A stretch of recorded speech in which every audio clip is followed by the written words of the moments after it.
But it's good to be here. I wanted to be here because I've heard about the readout for the new Jim Crow, perhaps the new Jane Crow, given the extent to which women and women of color are increasingly going into our prisons. This is quite a book. You know it. That's why you're giving the attention you are to it. In over 30 years of organizing on mass incarceration issues, since I first did in the Virginia State Penitentiary in Richmond, Virginia, and in various movements, I haven't quite seen a book among the many books that has catalyzed people at the level of movements. And this group, the campaign to end the new Jim Crow in Princeton, is one of them. So I'm just kind of glad to be here, to be in your midst, to feel this energy, and to support you in it.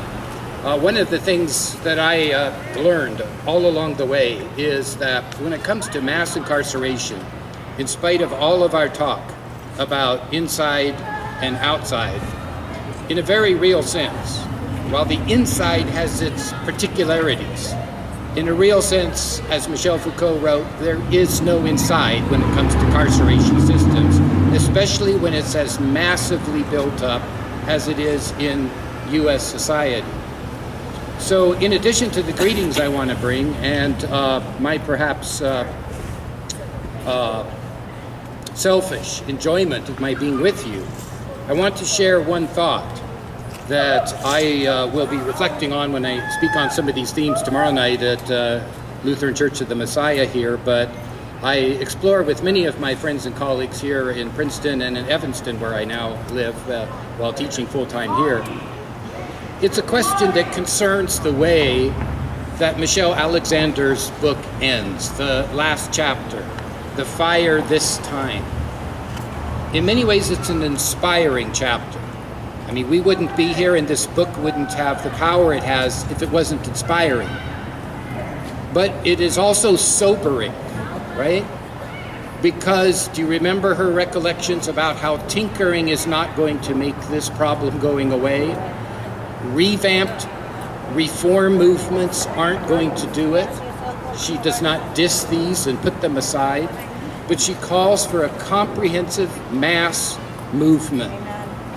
She uses language that is comparable to the civil rights movement and more, because power is organized not just to build walls around the confined, but to set up conduits of flow between people who are already vulnerable in our communities and the mass incarceration systems.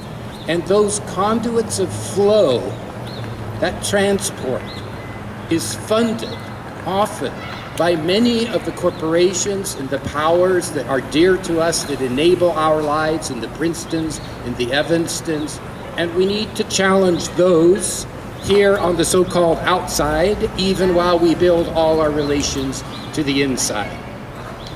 Much in conversation with Michel Alexander, the law professor in this book, are other sociologists like Ruth Wilson Gilmore and Loic Waquan.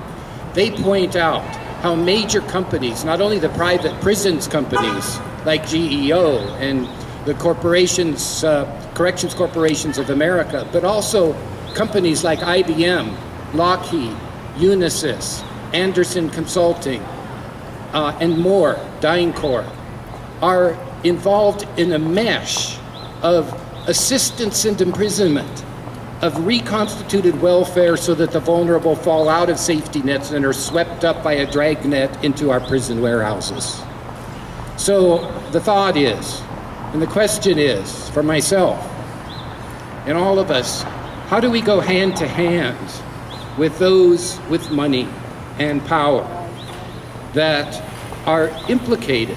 And this is not to find folk in high places to mark as conspirators, but it's the way to be comprehensive in our breaking down this power structure that is taking such a toll on the poor, and particularly the racialized poor in our cities across the land. What does a mass movement look like, and what does it take in our places to challenge the powers that invest in mass incarceration today? It's a question I leave to myself and I share with you, and I look forward to ongoing occasions like this to visit and challenge one another. Thank you.